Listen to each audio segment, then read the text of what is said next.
లోను ఉంది. మిగిలిన వీటి విషయం కొంచెం ఏ విజ్ఞాన శాస్త్రమైనా చెప్పగలుగుతుందా? ఇంకా ఇప్పుడైతే ఎలాంటి మాటలు వచ్చాయంటే ఆ తేజస్సుకి పెద్ద శక్తి ఉండదు, అది మామూలుగానే వచ్చాయి. కానీ ఆ తేజో రక్షణ గురించి, తేజస్సు గురించి భారతీయ యోగ శాస్త్రాల దృష్టి వేరు. ఆ తేజస్సు ఎంత రక్షించుకుంటే అంత బలం పెరుగుతుంది అని ఆ బ్రహ్మచర్య నియమాలు గురించి చెప్పేటప్పుడు చెప్తారు. అదే స్వామి వివేకానంద చెప్తారు, 12 ఏళ్ళు బ్రహ్మచర్యం పాటించేవాడు ఉంటే వాడు మహాయోగి అవుతాడు, మహావీరుడు అవుతాడు. అలాంటి వాళ్ళు దేశ చరిత్రనే మార్చగలరని చెప్పిన మాట. బ్రహ్మచర్యం అనే ఒక కాన్సెప్ట్ ఉందే, అదృష్టవశాత్తు సనాతన ధర్మంలోనూ ఉంది. మిగిలిన వీటి విషయం కూడా తెలియదండి.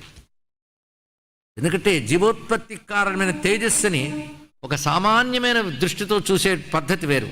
దాని రక్షణ గురించి ఎన్ని మాటలు చెప్తూ దాన్ని రక్షించుకోవాల్సిన బాధ్యత యువకులు తపశ్శక్తితో బ్రహ్మచర్య దీక్షతో ఎలా చేసుకోవాలో, అటువంటి వారి వల్ల కలిగే సంతానం ఎంత పవిత్రమవుతుందో చెప్పారు ఇక్కడ. అలాంటి విషయాలు ఇప్పుడు చెప్పినా అర్థం కావు.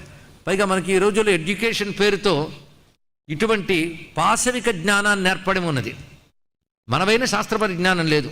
ఒక్కసారి ఉపనిషత్తుల్లోకి వెళితే జీవుడు గగనమండలంలోంచి క్రమంగా జలంలో ప్రవేశించి అగ్ని మొదలైన వాటి సాయంతో భూమిలోకి వచ్చి బీజములు యందుండి తర్వాత పురుషంలో ప్రవేశించి ఆ తర్వాత స్త్రీ గర్భంలో ప్రవేశిస్తాడని పంచాగ్ని విద్య అని ఒక అద్భుతమైన విద్య ఉంది.